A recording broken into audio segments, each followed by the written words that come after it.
Yes, good afternoon, good afternoon, guys. So, today is on Thursday, and 20th of February.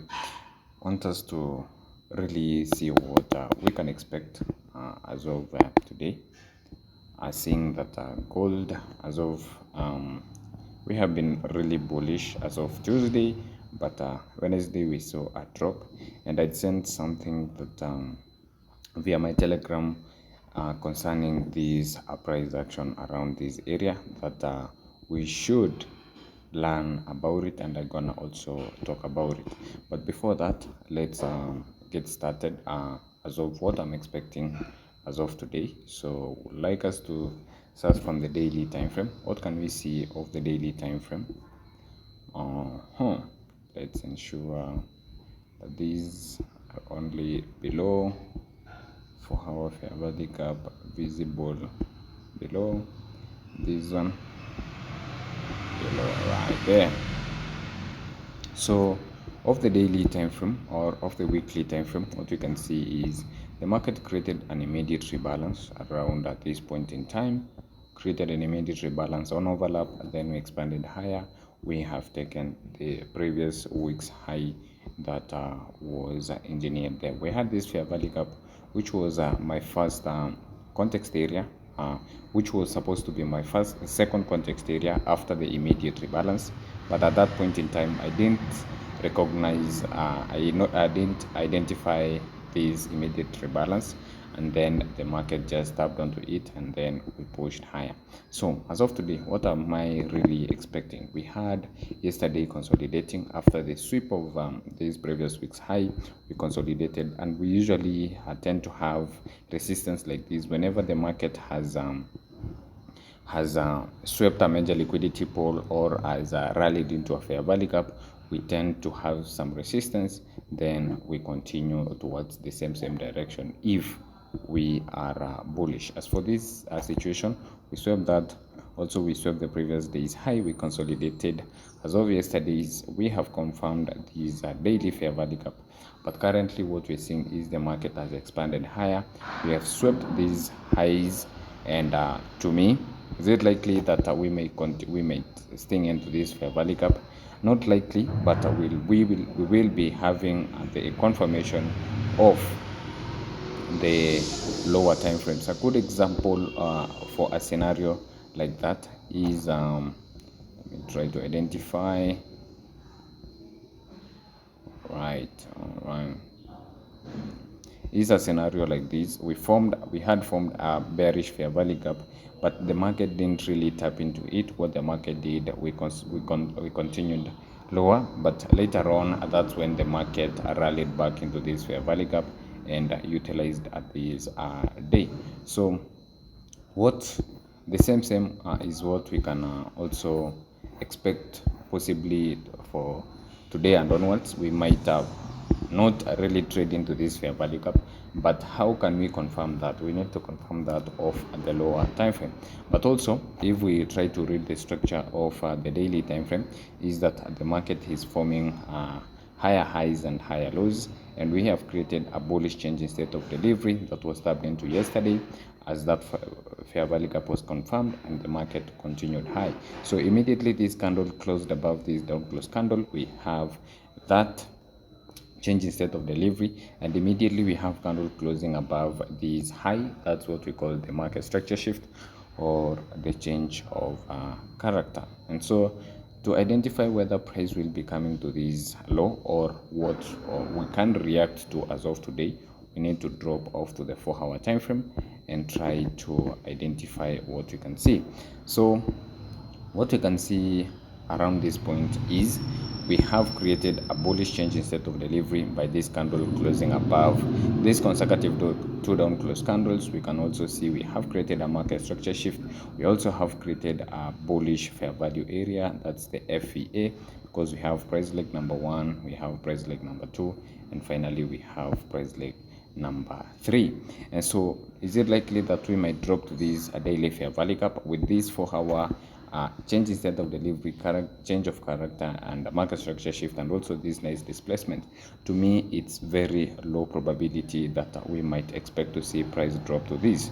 So if I can't really expect price to drop to this level, then what can be the level I will be looking for, either a buying opportunity, or because I'm more of bullish, from what areas am I likely to expect continuation going higher? So the context area. So we have this fair value area, which will be my first context area, which is overlapping, is in close proximity with the immediate rebalance, and that's why you can see the 4-hour immediate rebalance, which is this candle's high. They are in close proximity. So if I see a market sticking into that level, I would like to watch for what will be happening at that point in time. And also my second context area will be this 4-hour fair value gap. Will the market rally deep into this 4-hour fair value gap? Then of which I will watch if price will maybe be pushing higher, and if that happens, then this will be my first target, and maybe see whether price later on will be delivering to 3k. So that's what I will be expecting. My first context area, the fair value area, as well as the 4-hour immediate rebalance, and then second is the 4-hour fair value gap. And if we drop to the 1-hour time frame and see what are we seeing around that point in time, this is the 4-hour fair value area, and we can see we don't have any fair value gap around that point in time. The only fair value gap we have is below at around the 4-hour fair value gap, overlapping with also a 1-hour fair value gap. So these will be really my context area, a level that I will be watching for. And the 30 minutes currently we are dropping nicely, and hopefully the market will deliver to those lows or those liquidity pools, of which I will be monitoring whether price will push off them and go higher. If we don't have any reaction around that point in time, then what could we target? So if we don't have any bullish reactions of this area, then I'm not intending to engage in any price action or any shorting opportunity, because of what I'm gonna talking about. If price fails to react bullish of this level, then maybe I will be calling it off for the day until I see bullish prices reacting. And why is that? And to answer that, we're gonna go back to what I started with at around what happened yesterday. So what you can see is yesterday was bearish. If we can go back to the daily time frame, so this is the daily time frame, and we had the change in state of delivery had already been confirmed, meaning the market was bullish at this point in time. And if the market is bullish, the last thing we want to do is get involved in counter trading or trading against the trend or the expectation. So in this case scenario, yes, you can do that, but it's always low probability, or it's always good for you to be a quick in and out trade other than holding to a key level. For this instance, I had seen we had swept those liquidities. I've done a video on this, and so was watching the fair value area high, how price reacts to that. Found out that the fair value area was being disrespected, and so if the fair value area was being disrespected, then what we can target is the fair value areas low, which is very clear from the 1-hour time frame. But also remember, we have this 4-hour fair value gap around this point in time, and price dropped, which this was my first target.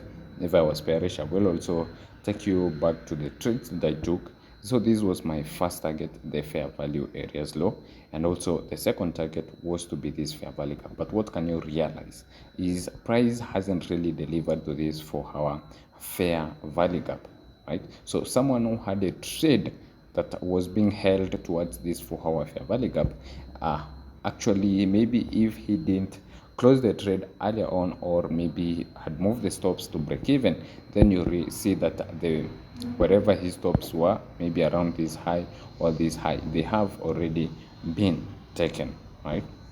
So whenever the market is going against the trend, right, price doesn't always, or most of the time, doesn't deliver to the expected draws on liquidity. I example these fair value gap, because why didn't it actually trade into it? Right? Most people were had their TPs into this fair value gap, but what happened is market swept the liquidities, and using the liquidities without that tapping into that fair value gap, the market reversed going higher. So going back to the 1 hour, so the fair value area, this is the fair value area, price dipped into that, formed this bearish fair value gap, reacted deeper into it, we swept these fair value areas lows, didn't really tap into this 4-hour fair value gap, and what you can see, the market reversed. So the trades that were taken, which I've talked about them earlier on, which were both this one was a loss, this one also I closed as a loss, because I didn't I was fearful. I've talked about it. If you need to maybe hear about them, you can go back to the video before this one and rewatch what did I learn and how did I react to these prices. So what happened is, you can see the market came close, but we swept the fair value areas, lows liquidities, but price didn't deliver to these final or these final target.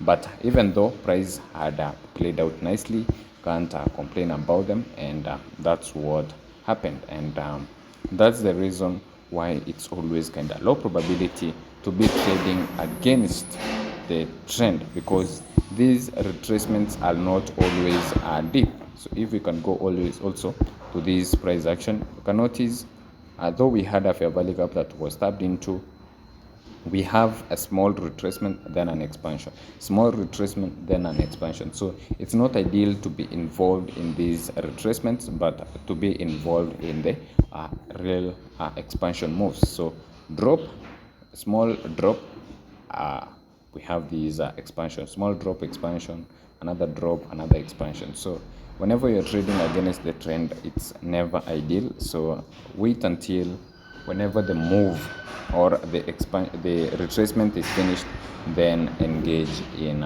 price.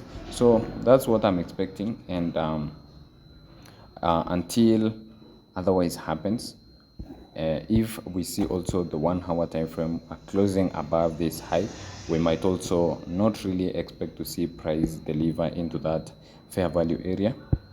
So we will be mindful of what price is doing, because we might form fair value gaps also that might be not traded into, and then the market expand higher. So we will be mindful of what is happening around this point in time, observing the 4 hour and also the 1 hour, trying to look what will likely to happen. So that is it. Let's wait. I will be communicating via my Telegram, and hopefully we can see how the market will be reacting as of today. So that is it. Have a nice day.